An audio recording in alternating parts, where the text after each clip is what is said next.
Hi everyone, Lilith here. Welcome to my first video on a topic I've been interested in for a long time, competitive Pokemon. On screen now is every official Smogon tier. However, even in the lowest tier of PU, there's still plenty of Pokemon that just aren't viable. As long as a tier has more than 6 Pokemon, you can make a tier below it. Below PU is ZU, Zero Used, and below that is the topic of today's video, SU, or Subzero Used. This is the viability ranking for RBY SU. In this video, I'll go over each Pokemon on this viability ranking, explain what they do, their place in the metagame. I'll show you their typical moveset as well as their tournament usage and win rate from the most recent tournament. Rhyhorn is easily the best Pokemon in the tier, and the only one I would consider outright mandatory to have on any good team. While in modern gens, Rock Ground is a horrible defensive typing, in RBY it's amazing in any tier. Several Pokemon in this tier, including the number 2 Weezing, are just unable to hurt Rhyhorn at all. And Pokemon that have the stats to make it in this tier, such as Voltorb and Doduro, are simply unable to reach their top tier status because they can't break through Rhyhorn. Earthquake is its most important move. This is a powerful stab move that is only resisted by Golbat and some really irrelevant Pokemon that no one will bring. Rock Slide allows you to hit Golbat for super effective stab damage. It's not enough to win the 1v1, but you can catch Golbat on the switch if you know your opponent has one. Rest is basically mandatory on Rhyhorn because it's just too valuable to give up. It has to switch into a lot of Fire Blasts every game, and this allows you to also get rid of burns. However, you should be aware that even after you rest, the attack drop from a burn doesn't go away until you switch out. I should note that rest is actually a pretty common move in this tier because partial trapping moves like Wrap and Fire Spin are pretty common. Switching a sleeping Pokemon in on a partial trapping move allows you to burn their sleep turns fairly safely, and that's especially true for Rhyhorn, who resists both Wrap and Fire Spin. Substitute is the least important move for Rhyhorn, but it's still very valuable since Weezing can't break the sub. This means you can safely set up a substitute against Weezing as long as you aren't burned by its Fire Blast. This allows you to scout what your opponent switches in, so you don't accidentally Earthquake against a Golbat, and it also allows a free hit against Pokemon that would otherwise scare Rhyhorn out, such as Wartortle. You should be aware, however, that Substitute does not block Sleep Powder in RBY.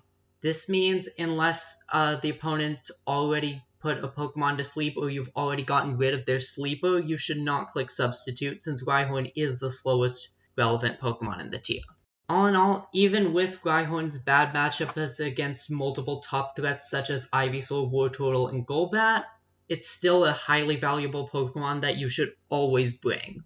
Weezing is a dominant force in the SU metagame, and I don't think it's that hard to see why. Its stats are absolutely incredible. Its base stat total is 40 points higher than second place. Overall, I'd call Weezing the best mixed wall in the tier.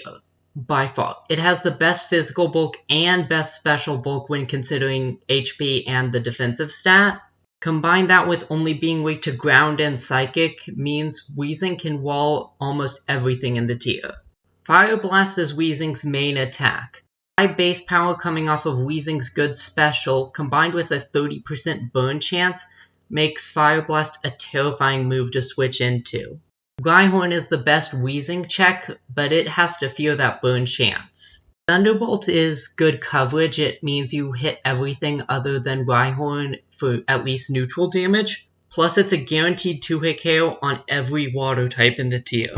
Without Weezing, the tier would be flooded, pun intended, with water types. With Weezing, it's really just Wartortle. While Weezing's move pool is shallow enough to let it drop this far on the tiering system, it does have a few good options for the last 2 move slots. Sludge is your stab move, but most Pokemon take more damage from either Fire Blast or Thunderbolt, so it's not that helpful. Also, that poison chance is actually more of a hindrance since a poisoned Pokemon can't be paralyzed or burned. Hyper Beam can be a good finisher, but it's not particularly necessary. Explosion is a really good option. It allows you to break through Pokemon that the rest of your team can't handle and potentially set up a winning in-game. Just don't use it until you've revealed all your opponent's team. You don't want to be surprised by a late-game Wartortle sweep that Weezing could have stopped. Finally, with Weezing's bulk, it's almost certain to wake up from rest, making rest a really good option. Very little can actually handle Weezing. Rhyhorn, Lickitung, and Clefairy are the only Pokemon that just outright win the 1v1. However, the partial trappers can potentially cheese it, Ivysaur can put it to sleep if it wins a speed tie, and Nidorino can potentially stall out most of its Fire Blast PP, allowing Sandshrew to start walling it and sweeping it. While Weezing isn't outright mandatory for a good team like Rhyhorn is, with how good this thing is, why wouldn't you want to use it? Ponyta has a few positive traits that have allowed it to achieve 71% lead usage. That is simply absurd in any metagame, no matter how centralized. The main reason is its speed. 90 base speed ties with Meowth and Golbat, loses to Voltorb, but it outspeeds everything else. And it has a great tool to make use of that speed, Fire Spin. In Gen 1, rather than preventing the target from switching out like every other gen, partial trapping moves prevent them from attacking, but they can still switch out. More importantly, you can still switch out, which means Fire Spin is a great pivoting tool, especially on a Pokemon this fast. Unfortunately, it is 70% accurate, so it's kind of unreliable, but when you're backed into a corner, you can hack some opponents down with sheer luck. Stab Fire Blast is super strong, even with a mediocre 65 base special. Body Slam spreads paralysis as well as being a strong physical attack. Its fourth move slot isn't super important, but there are a few options. Rest is my personal favorite. It allows you to get rid of statuses, and getting Ponyta's status is very bad. Ponyta's resistance to fire means that it can wake up pretty easily by switching into Fire Spin. Stomp is a fun option. It gives you Paraflinch with Body Slam.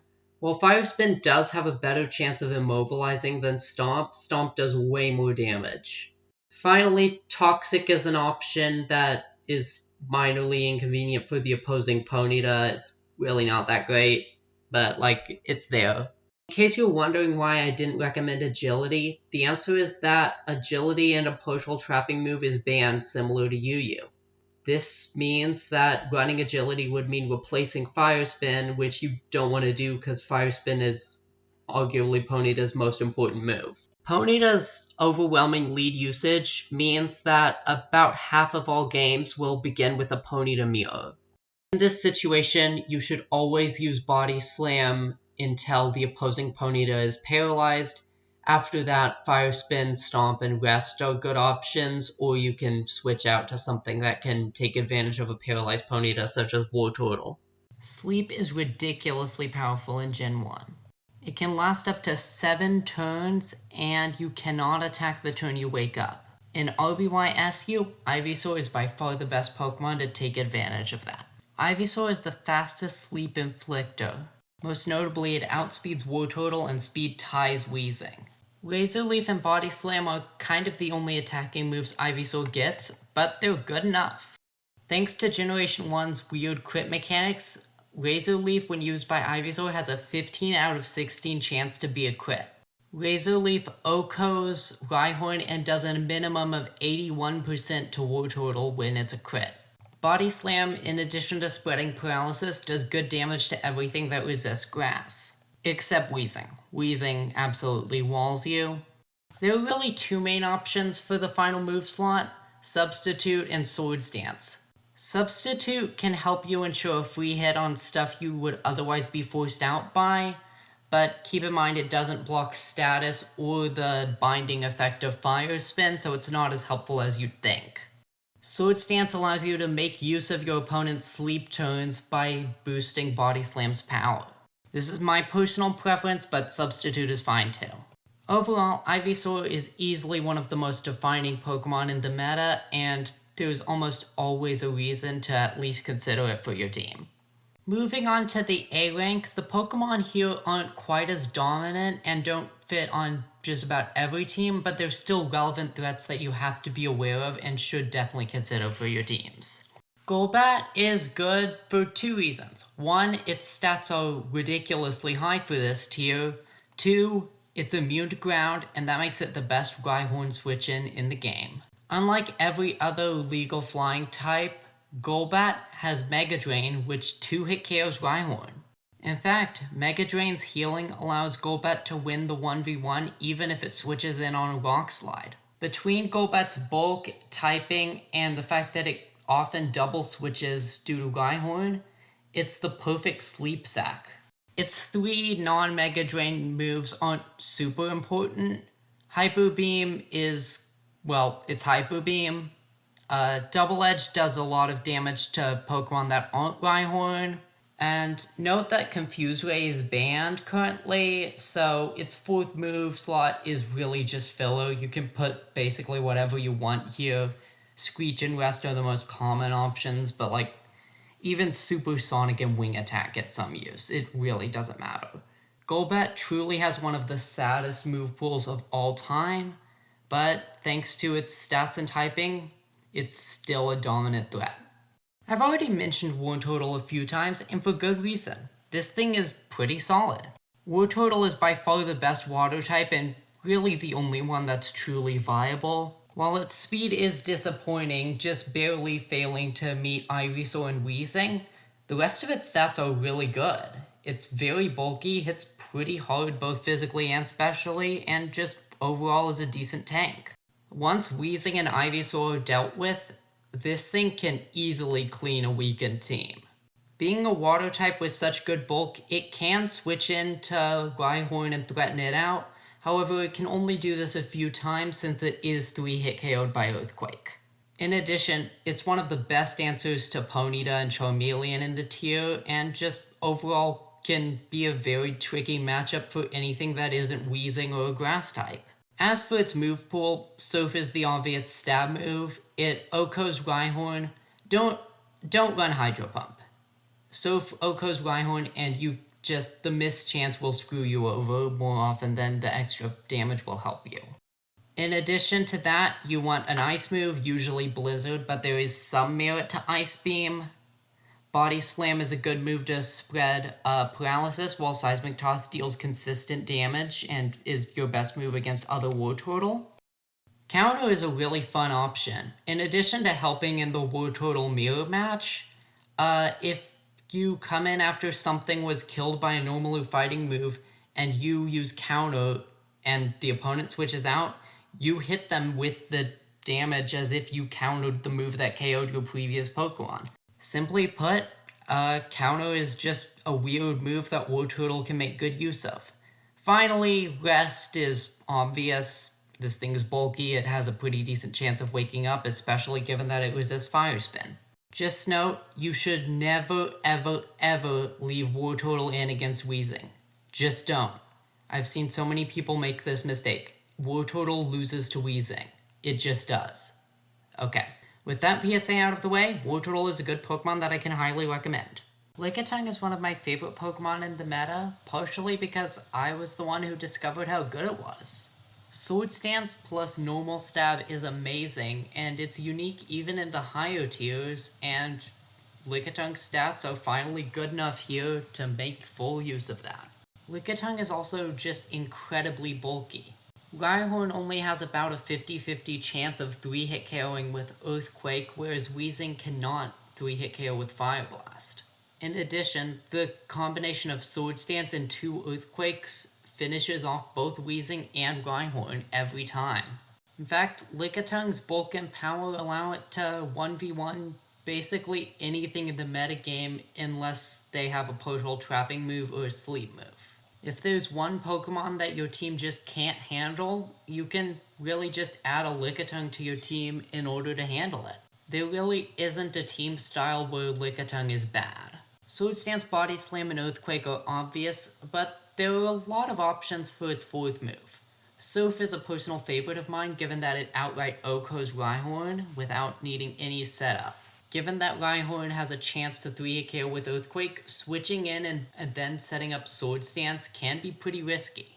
Hyper Beam is a strong finisher, and this is the only Pokemon left with Style Hyper Beam. Wrap is not often a great choice because of how slow Lickitung is, but Stab Wrap can be threatening if you have the paralysis support to back it up. Rest is also a solid option since Lickitung is incredibly bulky both physically and specially, and getting another go-round with it is very valuable. You can also run stuff like Blizzard and Thunderbolt, but I don't really recommend it. Overall, Lickitung is a very versatile Pokemon, and I honestly think 7th place is kind of underrating it. Charmeleon is very similar to Ponyta with a few differences, the most notable being that it's slower than Ponyta. This isn't a huge deal since base 80 speed is enough to outspeed nearly everything, but it is still notable that you get outsped consistently by Meowth and Golbat. In exchange, Charmeleon has a significantly better move pool. It loses out on Stomp, but in exchange gets Slash, Counter, and even Swords Dance.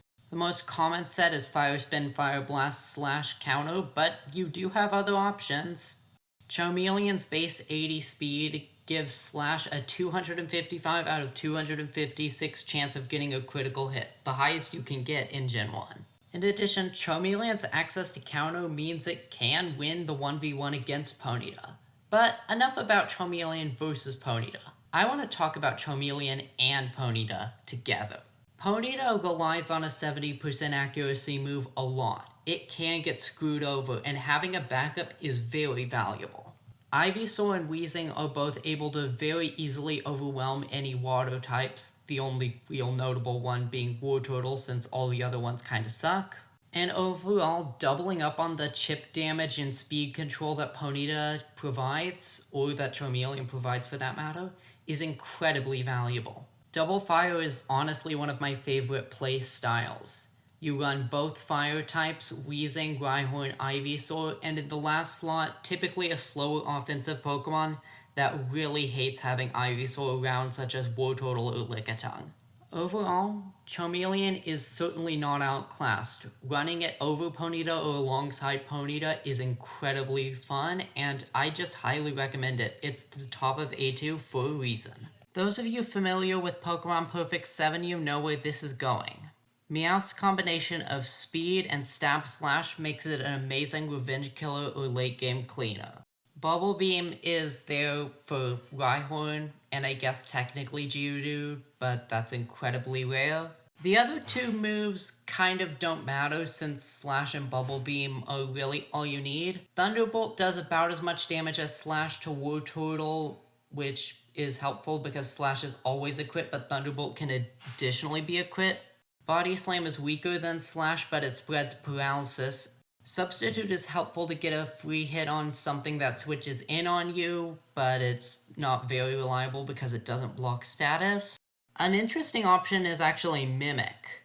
This picks a random move to Mimic, and you could potentially get lucky with something like Fire Spin off of Ponyta and become very dangerous. Overall, this is a very good Pokemon, however note that it is incredibly frail, so you really don't want this thing getting hit.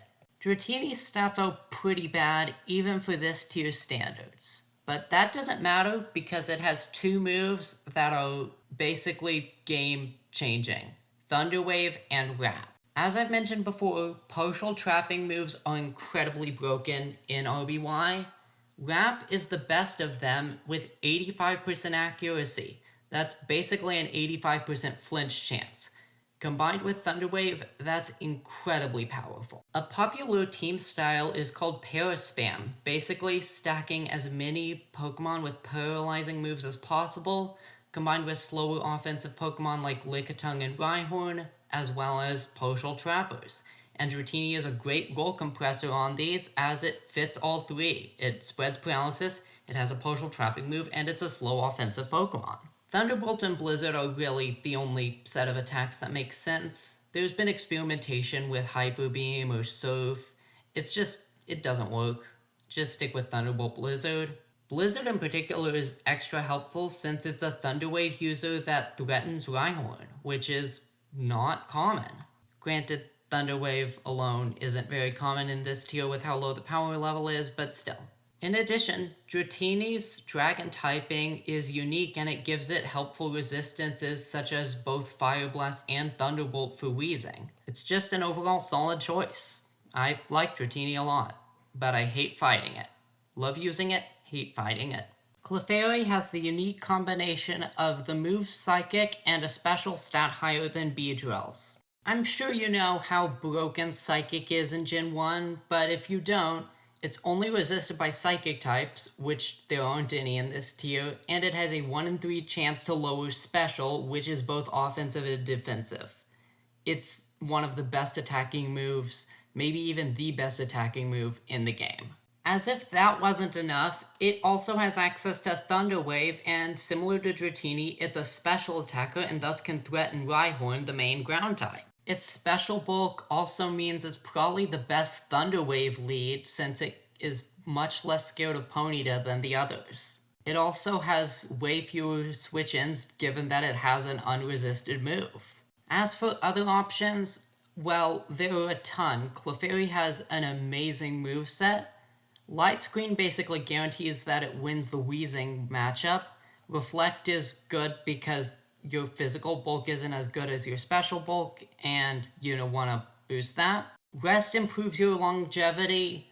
Blizzard is good coverage for mainly Rhyhorn, but also Dratini. Sing allows you to do your Chansey impression even more so than you were already doing. And finally, Body Slam, it's Body Slam. It's always good. Clefairy does have one unfortunate flaw, which is a horrible base 30 speed, which ties with Lickitung for the second lowest of any relevant Pokemon. Sandshrew is similar to Lickitung. While it doesn't have the same bulk, it has Sword Stance and Earthquake, and compared to Lickitung, it has an even higher attack stat and stab on Earthquake, which is just crazy. This thing is such a glass cannon, and it's a pretty solid one. Sandshrew has two main flaws, and their names are Ivysaur and Wartortle.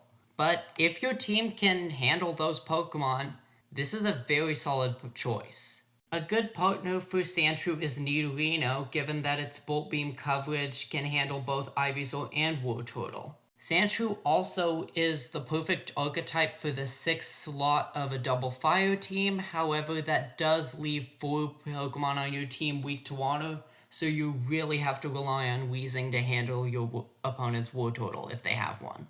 Overall, even with Rhyhorn on basically every team, and every good team, Sandshrew is still a solid Pokemon due to its unique traits and ability to work as a partner to Rhyhorn and even 1v1 it. The only warning is this thing cannot tank a special hit at all, so don't expect it to beat Wheezing unless Wheezing is either asleep or has run out of Fire Blasts.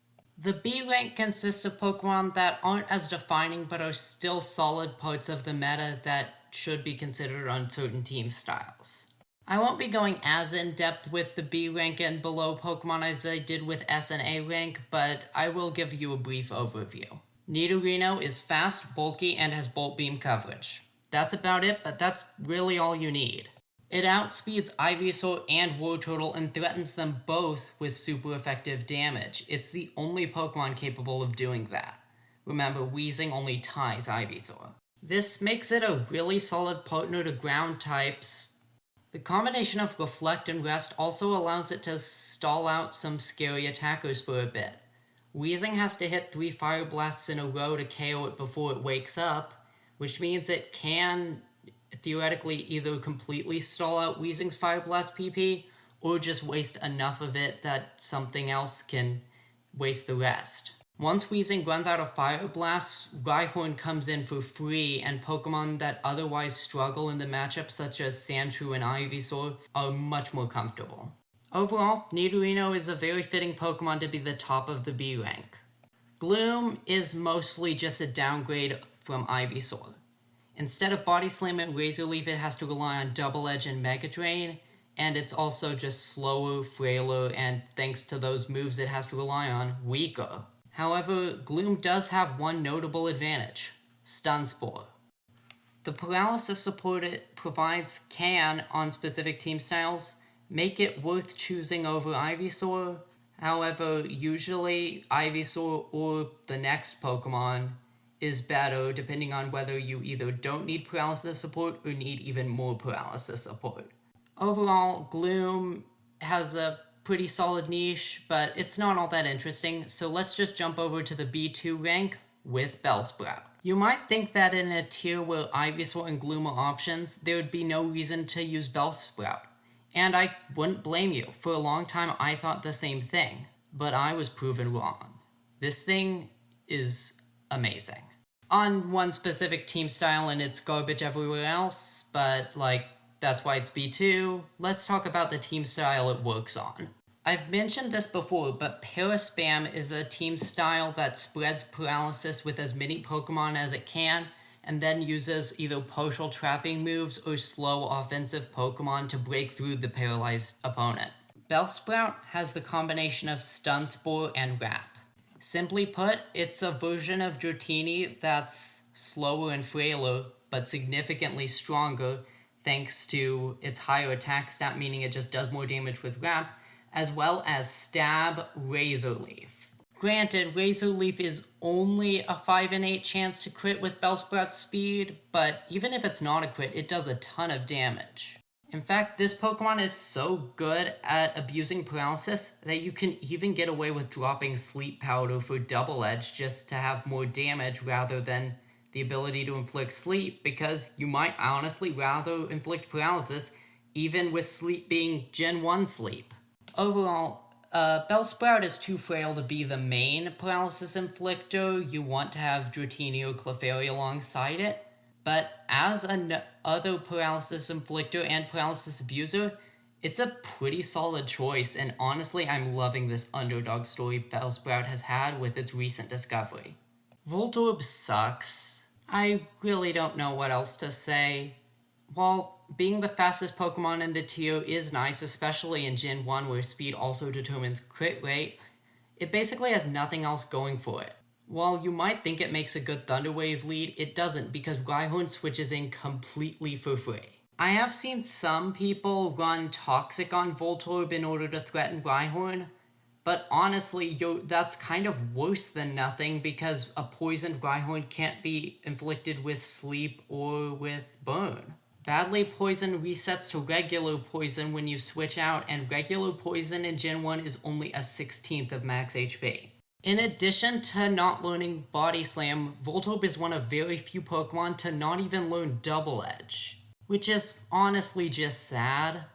While Voltorb does have Explosion, it's the weakest Explosion in the game thanks to that abysmal base 30 attack. Seriously, Voltorb's Explosion only has a 10% chance to OHKO Weedle. Weedle has a 90% chance to survive a non-critical hit explosion off of this thing. It's that weak. Combine that with the fact that the best Pokemon in the tier completely hardwalls Voltorb to an unreasonable degree. This thing, I'm legitimately surprised it remained in the tier. I don't know how Hitmonlee ended up lower ranked than Voltorb. Don't get me wrong, Hitmonlee has its flaws, but it also has some positive attributes. It has the highest attack in the tier and one of the highest speed stats. In addition, Hitmonlee has high jump kick, the only fighting move in Gen 1 that isn't truly terrible. Hitmonlee's main problem is that it gets completely hardwalled by Weezing, and that overall there are just plenty of poison types that can easily tank its stab high jump kicks. It does have tools to work around this, such as Meditate to boost its attack and Counter to bounce back normal moves for double the damage they deal. However, it's honestly too frail to make full use of those tools. Overall, while Hitmonlee does have significant flaws, it does definitely have a niche in the tier, and it is worth considering on more offense-focused teams. Psyduck is to SU what Slowbro is to OU. It's a water type that's pretty mediocre in this tier, but due to Amnesia, it is way too strong for the tier below it. There's no sugarcoating in it. Psyduck's stats are horrible. However, Amnesia in Gen 1 is one of the most broken moves to ever exist in Pokemon. It raises special by 2 stages, which is basically a double Calm Mind. Unfortunately, its speed tier and stats before it sets up Amnesia are just too bad to try and sweep. Ivysaur is a particular problem given that it outspeeds and OHKOs with Razor Leaf, which a critical hit will bypass your Amnesia boost, so there's no saving you there. Your best bet is to spread Paralysis, come in on a sleeping Pokemon, try and set up, and just hope you get lucky. It's really not that good, but it has at least more going for it than the rest of the C rank. Moving on to the C rank, we have Pokemon that have small niches but aren't really part of the tier and just have a lot of flaws that hold them back. In Horsey's case, it's just Wartortle but worse.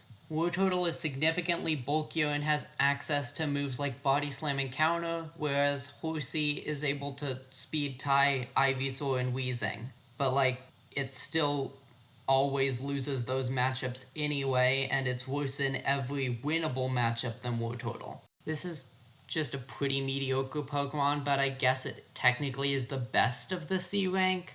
Not that that's saying much. Sheldo, like the other C ranks, is incredibly mediocre but does have a fairly small niche that technically exists. In this case, it's a water type that can explode, and it has Clamp, I guess, but there are tons of better partial trapping move users. I guess it's a good explosion user because even though Weezing's explosion is stronger, blowing up Sheldo means you don't lose anything valuable. This thing sucks. Wartortle is honestly just an outright upgrade in basically every way. Beedrill is the second fastest Swords Dance user, just behind Charmeleon, who never runs Swords Dance anyway. The problem is it's so frail and the tier is so bulky that actually sweeping with it is near impossible. It can be very satisfying if you can pull it off though. This is honestly the only C rank that I've ever used and at least been somewhat okay with. Ekans is one of only 3 Pokemon with a combination of a Paralysis move and a partial trapping move. Unfortunately, it's just weaker and frailer than Dratini or Bellsprout, and really the only reason to run it is if you're already running both of those, and at that point you're cutting into more common, overall good Pokemon like Weezing and Ivysaur. I don't recommend this. It definitely does have a niche though, but it's not that good. Geodude is worse than Rhyhorn in basically every way, but if you have to have 2 normal resist for some reason, this is technically your only option. It's not really good. Anyway, that's all I have to say over this metagame. I'd highly recommend you try it. See you in the next video.